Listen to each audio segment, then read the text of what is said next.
그래서 이 송달 문제는 그 고수들은 상당히 많이 이번 시간에는 지난 시간에 이어서 이해관계의 권리에 대해서 한번 알아보는 시간을 가져보도록 하겠습니다. 이해관계는 많은 권리가 이제 쭉 나와 있습니다. 그래서 12가지가 나와 있는데 한번 살펴보도록 하겠습니다. 이거 하나하나 설명하려면 많은 시간을 요하기 때문에 대충 한번 살펴보는 시간을 갖도록 하고, 또 이제 세부적인 그런 문제는 이제 추후 경매 그 진행 시간을 통해서 제가 강의를 할 것입니다.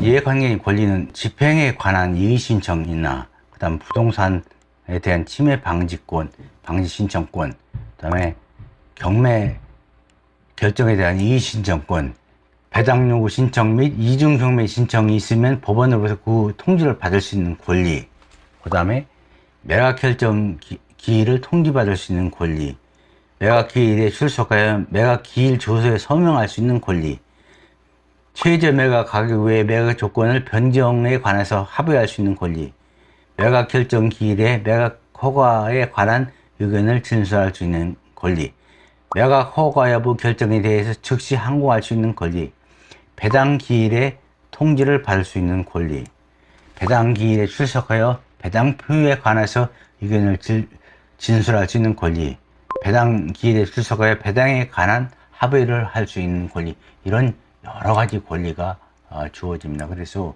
이해관계에 있는 이 권리는 참고적으로 알아두는 것이 좋습니다. 그리고 이제 공유지분 같은 경우 공유자에 대한 통지가 이루어지고, 집행법원이 설명을 전 시간에 들었습니다만, 집행관의 경매 대상물건에 대한 현황 조사나 감정평가 이런 절차를 거쳐서 경매 감정평가를 거쳐 경매 물건 명세서를 작성하고, 그 다음에 이제 배당 요구 중기 기간은 통상 상계일 정도의 기간으로 주어집니다.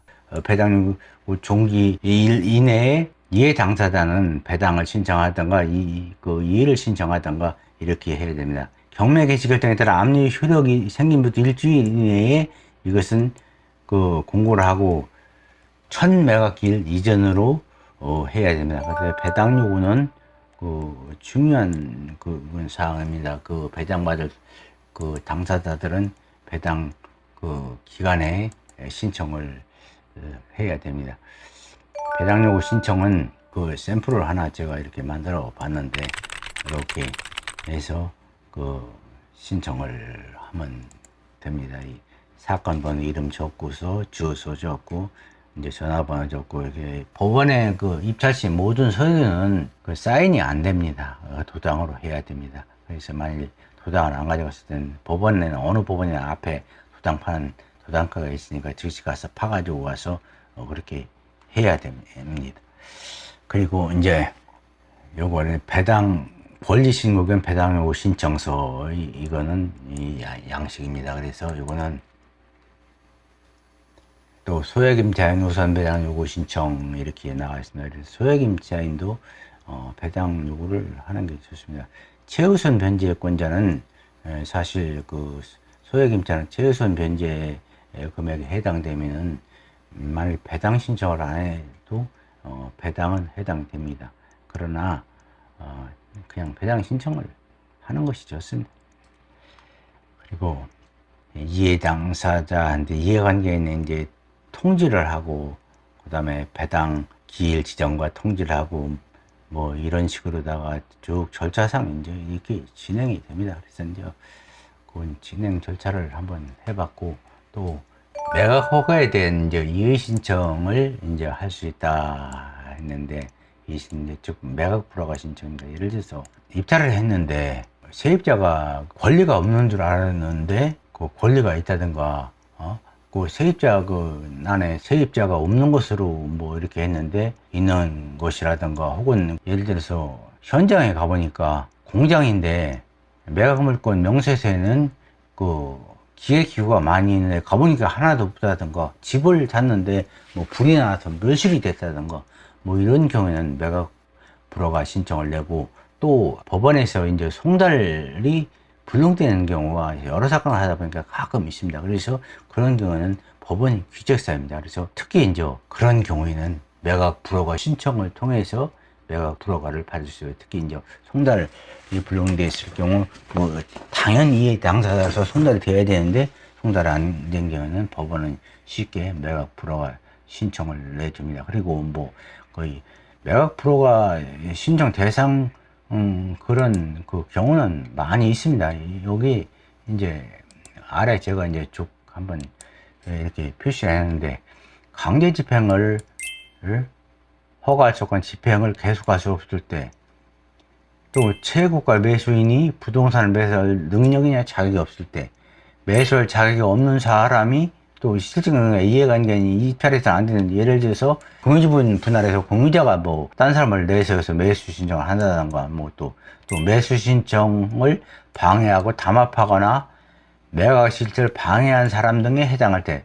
또 최저 매각 가격이나 일괄 매각 결정, 매각 물권 명세서 등의 중대한 하자가 있을 때, 요거는 이제 그 매각 불허가 신청을 할 때 잘 살펴보면 그런 것이 많이 나옵니다. 그런 경우도 이제 매각 불허가 사유가 되고, 그 다음에 천재지변이나 또 뭐 그런 거로다가 집이 뭐 시골 집을 낙찰을 받았는데 집이 뭐 쓰러졌다든가 훼손됐다든가 뭐 이렇게 뭐 문제가 중대한 권리 관계가 변동 사실이 밝혀졌다든가 그럴 때는 매각 불허가 신청을 할 수 있습니다. 또 매각 절차에 그 밖에 중대한 잘못이 있을 때도 매각 불허가 신청을 받을 수가 있습니다.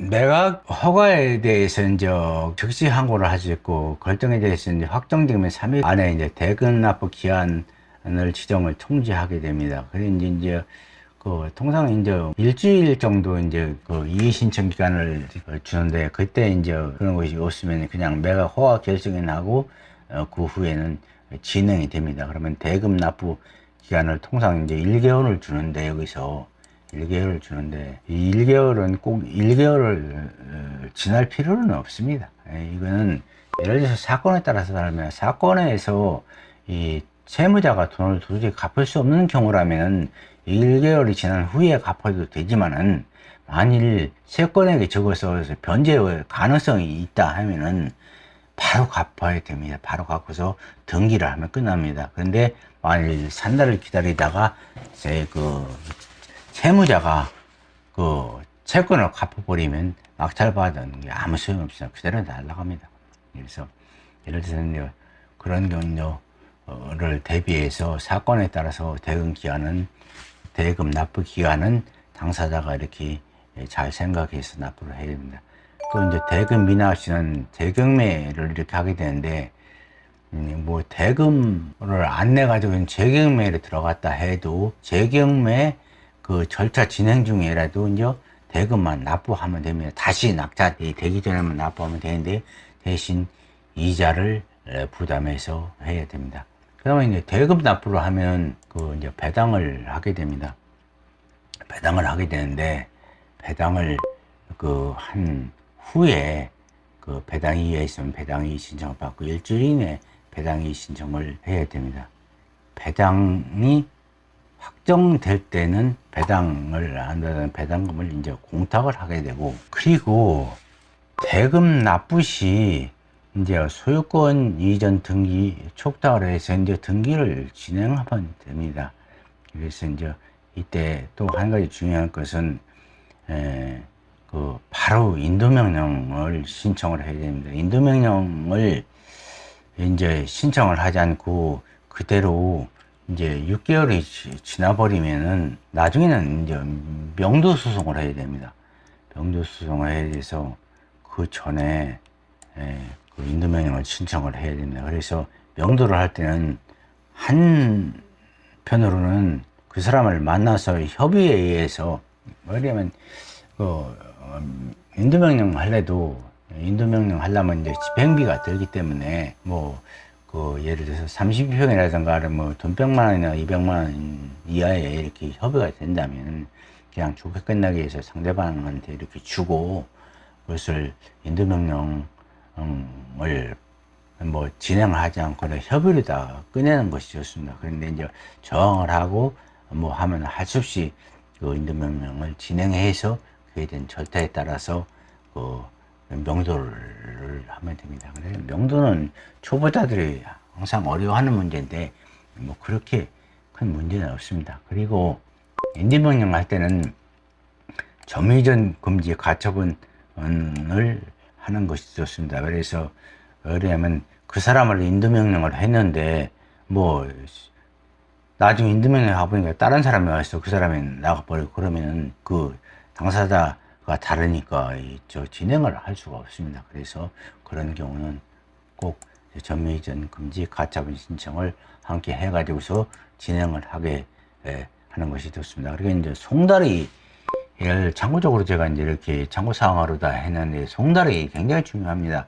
그 진행을 그 법원에서 이제 하면은 이제 대부분이 이제 채무자들이 송달을 기피합니다. 안 받습니다. 부임을 안 받고 이제 배문 부재로 이제 오면 법원에서는 그걸 진행을 할 수가 없습니다. 그렇기 때문에 그런 경우는 여러 가지 이제 대책을 뭐 특별 송달을 한다든가 야간 송달을 하든가 혹은 뭐 공시 송달이나 발송 송달도 하는 경우가 있는데